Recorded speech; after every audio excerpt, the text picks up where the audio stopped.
Yo, Elliot.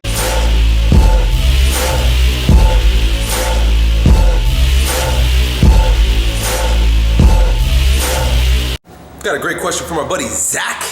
He's been lifting weights for quite a while. He's about 220 pounds.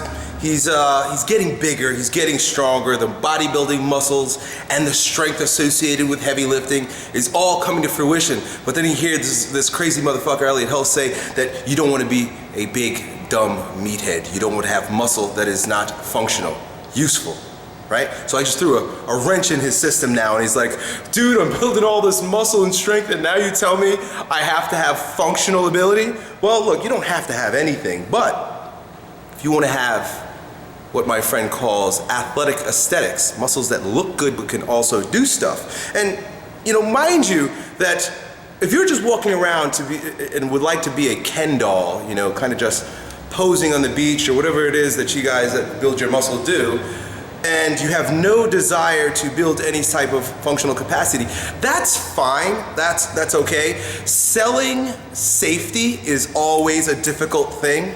And one of the top reasons why I invite people to become functional is because it's just not safe to have all that rigid, stiff, uncoordinated muscle, especially if like life happens. You know, your dog sees a female dog and runs after it, and here you are with all your big stupid muscle, and your dog drags you and you twist your ankle and pop your bicep and your chest, your pec tears, right? It happens all the time. These big motherfuckers who've got huge aesthetic muscles that when it comes time to perform, because guess what, folks? Life is about performance.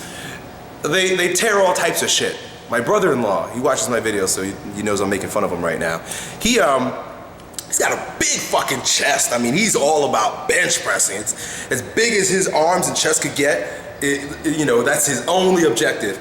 The other day, he was walking out to his car and he saw a guy robbing a house, right? His neighbor's house was getting robbed. So he yells over to him, hey, get away from the house. The guy pulls out a knife and comes after my brother-in-law. So my brother-in-law's, he was getting in his car. So as the guy's approaching, he's yanking on the handle of the door in order to open it so he can get in, but he didn't realize he didn't unlock it because of all the turmoil associated with burglars coming after him with a fucking knife. Pah! Tears his pec. If you're watching this, dude, I love you, but you gotta do some functional training, man, and that's what our buddy's asking us. Elliot, what do I do? How do I now transition this big, bulky, good-looking, perhaps, depending on who you are, muscle into athletic muscle?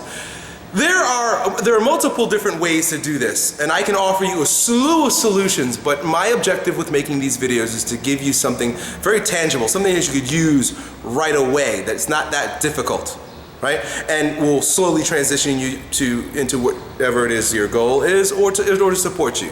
That's my objective with these goals, is to support you right where you are. I don't have any right ways, I don't have any dogma, I don't have any agenda, right? You need to follow my system, my way. What I do have is a desire to help. So continue doing what you're doing. I would invite you to begin doing yoga, right? Yoga is a form of exercise that is, I mean, even the word yoga means to unite. That's what the term means, to yoke the mind and the body. And it's a form of exercise that requires kinesthetic awareness, your ability to use your mind to understand the placement and the expression of your musculature, right? When you're doing yoga or even martial arts, you know, I pick one or the other. A form of martial arts, I would probably begin with yoga because of its capacity to open up very rigid and rigor mortis type muscle, like that muscle that's just become very dense and full of trigger points, which, you know, whenever you're bodybuilding, that's what happens. The muscle becomes very dense and hard. And if you get a good massage, you'll know what I'm talking about. Go get some good massages. But you've got to open up that tissue. You've got to open it up. You've got to open up your range of motion. You've got to be able to move throughout the full range of motion in all of your joints. I've spoken about this before.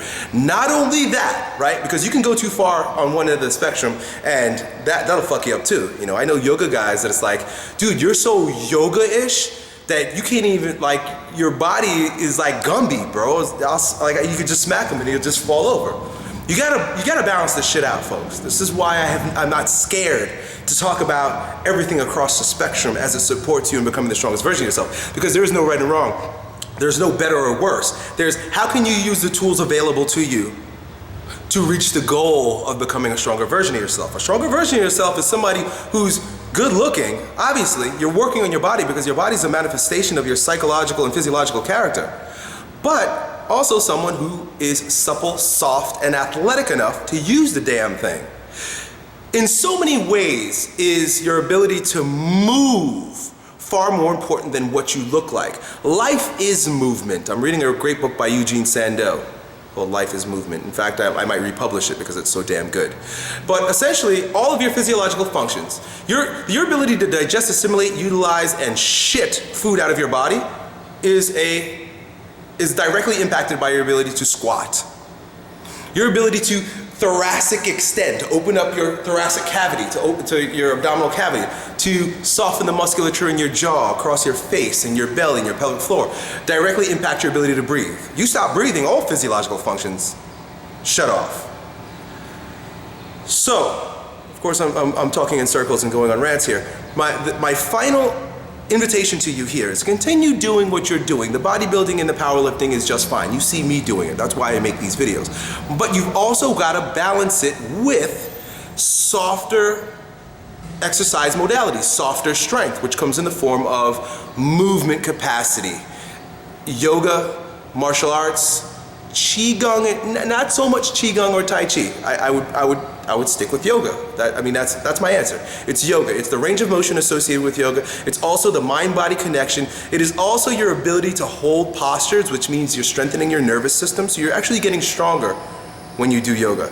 And it won't detract from your ability to continue building stronger, bigger muscles. Now, you won't ever become a yoga master because your muscles are so damn big. I go to yoga class and they're wrapping their arms and legs around each other. I'm here like this, well, I just can't do that. And it's not even because of my inflexibility. I'm flexible as fuck. I can do splits.